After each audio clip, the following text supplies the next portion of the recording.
just slightly, before turning back to the camera. Okay, so this is live, an officer said. Okay sir, I need you and your friend to stay outside here. We're going to go in and find out what's going on here. Should you ask for more units? I asked hopefully. Not at this time. We're going to assess the situation first, they don't appear to be armed but we're going to be cautious. I opened the garage for them and they made their way in towards my kitchen door. They radioed dispatch that they were headed in and to stand by. They disappeared into my house. A few... Okay, being honest here, I can see why nobody really expected anything to go wrong. Because, I mean, this all sounds absolutely crazy. It just gets wilder, though. It just gets wilder. A few seconds after they went in, the camera went out. I wanted to vomit and I felt like if I put my fingers in my mouth I'd be able to feel my heart since it had leapt so far up into my throat. Shit. I yelled to my friend. I immediately popped the trunk and got my rifle out and ran into the garage, my friend right behind me.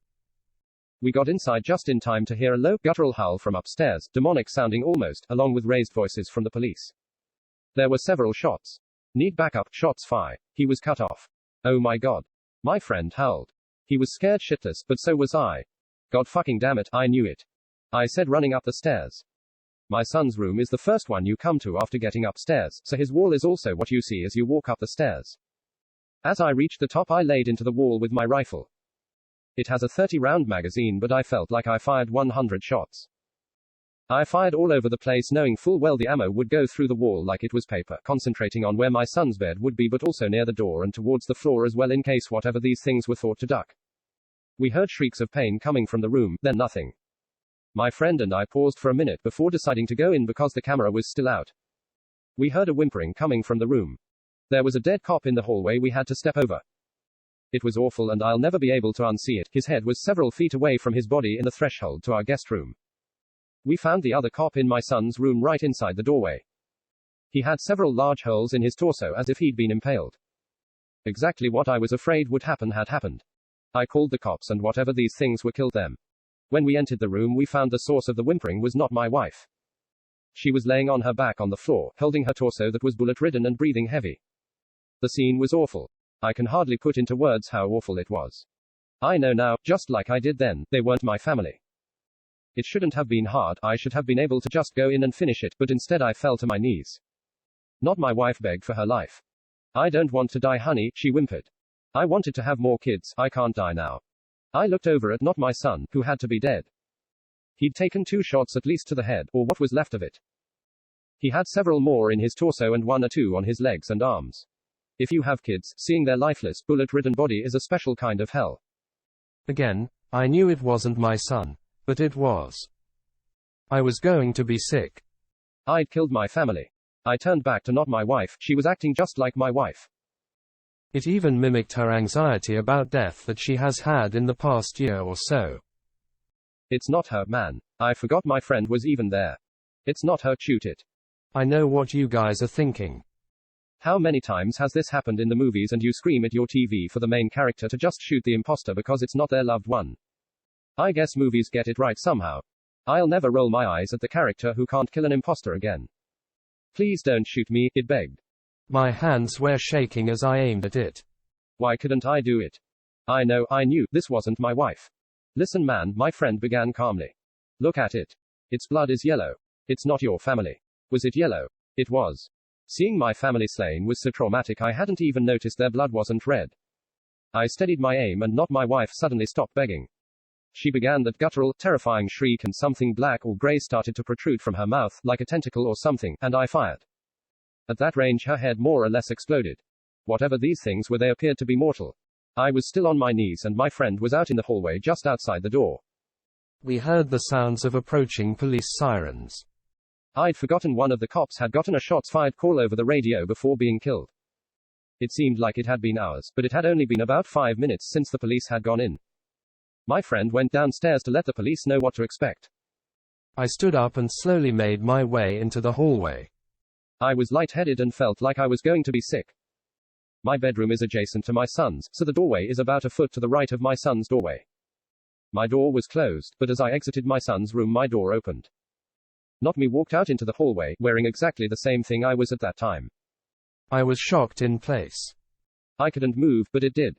It walked towards me and its right arm turned black and morphed into what appeared to be a tentacle. It was wiggling around like a squid or octopus appendage. When he thrust his arm at me, it solidified and impaled me through my abdomen. It then stabbed me in the left leg just above the kneecap. I fell to the ground in pain. Its tentacle arm was wiggling again. "Why did you kill my family?" it asked. When it spoke, its voice changed pitch several times. It was my voice, then much deeper, then normal again. It alternated several times saying that one sentence. It moved in closer. The rifle was gone by. I still had my .45.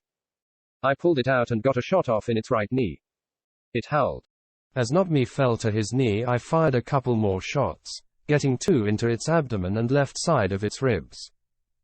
It breathed heavily for a few seconds before I used the last of my strength to aim proper and shot Notme in the face. Its blood was also yellow. I lay there bleeding out thinking this was it for sure. I still had some strength from adrenaline kicking in, so I took my belt off and tried to make a tourniquet for my leg. With my stomach wound, it was hard to give it a good yank to tighten it. I then took my shirt off and balled it up and packed my stomach wound and applied as much pressure as I could. Being a nurse probably saved my life. I passed out, but the measures I took must have kept me alive long enough for EMS to arrive. I heard raised voices and the sound of pounding coming up the stairs before I went out. It was probably a cop, but I felt pressure from somebody trying to keep my wound packed before I went out. I was in and out of consciousness as EMS arrived, along with probably every cop in the city.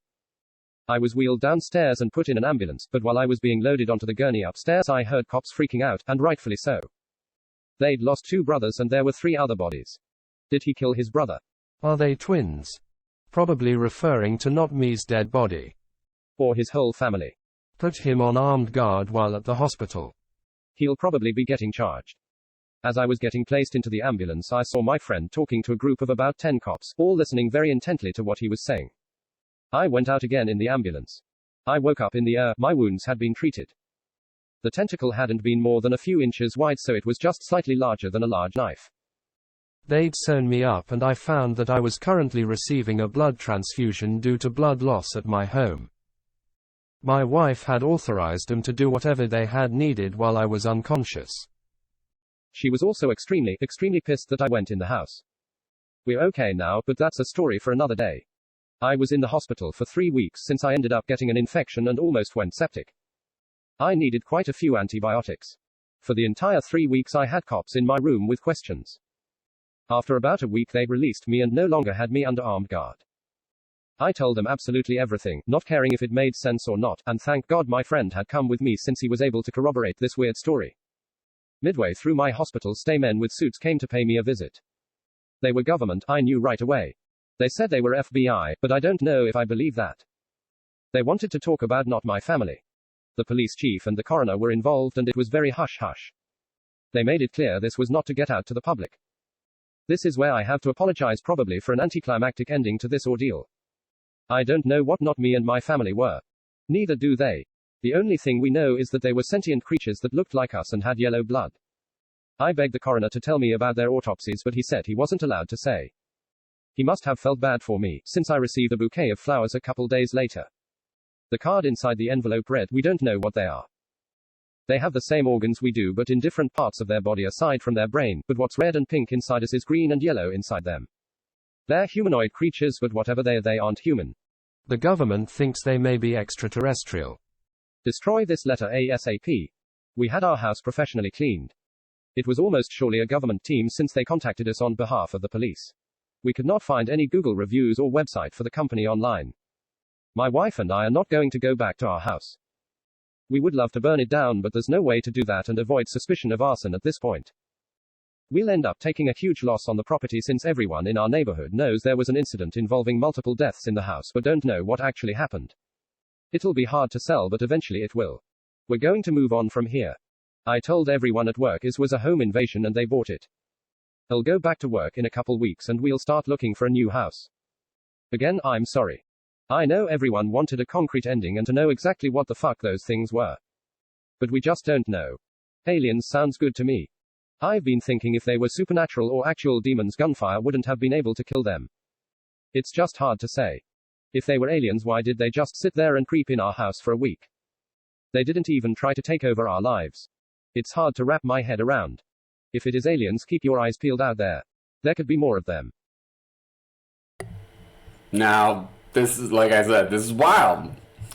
Whether it's true, whether it's just a made up story, it's on Reddit, so we really don't know. Posted by an anonymous person back in 2001 or 2002. I have to check, but yeah, absolutely wild. I don't know what you guys think about this story. I thought it was really cool, and I wanted to share it with you guys since I actually found somebody on TikTok who shared this story over 4 parts, but they only shared the first part, and they never shared the last part. They just kind of left it alone or whatever. So this is the whole story. Wild and crazy. Hit me with a like, subscribe, and a comment if you like it and you want to hear more. Thank you guys very much for chilling out.